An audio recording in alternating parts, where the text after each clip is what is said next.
నేను మీకు ఇప్పుడు లైవ్ ఎగ్జాంపుల్ చూపిస్తాను ఎలా మనం మనుషుల్ని జడ్జ్ చేస్తాము అని చెప్పి.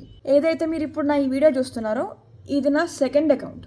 చాలామంది నన్ను నా ఆధ్యాత్మిక కృష్ణ భక్తి అకౌంట్ ద్వారా గుర్తుపడతారు. నేను అక్కడ కృష్ణ భక్తి ప్రచారం చేస్తాను, ఈ కృష్ణ భక్తి తిలకం పెట్టుకుని. ఇప్పుడు ఈ సెకండ్ అకౌంట్లో నేనేం చేస్తున్నాను, సామాజిక విషయాల మీద నా ఒపీనియన్ చెప్తూ ఉంటాను. ఇప్పుడు రీసెంట్గా నేను సమంత ఇంకా నాగ చైతన్య కాంట్రవర్సీ గురించి నేను చెప్తూ అన్నాను.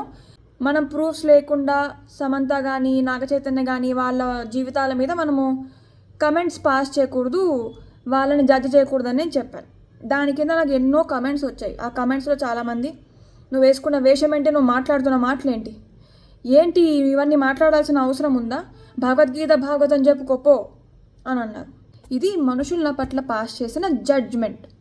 ఇప్పుడు చాలామంది కన్ఫ్యూజ్ అయిపోయి ఉంటారు, ఇది నా భక్తి అకౌంట్ అనుకోండి. కానీ ఇది నా భక్తి అకౌంట్ కాదు, ఇది నా సామాజిక విషయాలు మాట్లాడే వేరే సెకండ్ అకౌంట్. నేను ఎందుకు సామాజిక విషయాలు మాట్లాడుతున్నాను, అవసరం ఏంటి నాకు?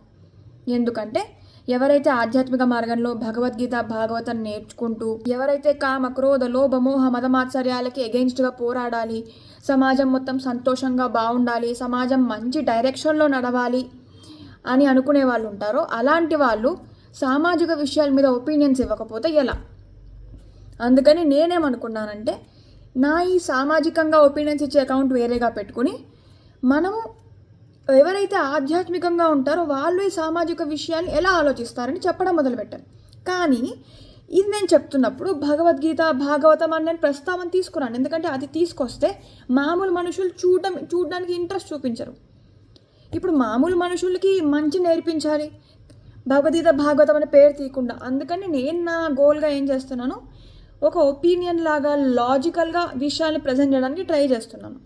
ఇంకోటి, కృష్ణ భక్తి ప్రచారం చేస్తున్నప్పుడు కానీ ఇప్పుడు నేను కూడా జీవించాలి, నాకు కూడా ఎక్కువ డొనేషన్ చేయడానికి, ఎక్కువ మందికి ప్రసాదం పంచడానికి ధనం అవసరం ఉంటుంది. అందుకని కూడా నేను సెకండ్ అకౌంట్ రన్ చేస్తాను. మంచి విషయాలు చెప్తూ, ధార్మిక విషయాలు చెప్తూనే, ఏదైనా బ్రాండ్ డీల్స్ వచ్చినా ఏమైనా మంచివి, ఓకే, చెడ్డవి కాదు, ఏమైనా వచ్చినా కూడా నేను చేసుకోవచ్చు అని చెప్పి. అంతే. నాకేమీ సినిమా యాక్టర్స్ జీవితాల మీద ఇంట్రెస్ట్తోనో లేకపోతే వేరే భావాలతోనో నేను మాట్లాడలేదు. ఇది నా మెయిన్ మోటివ్.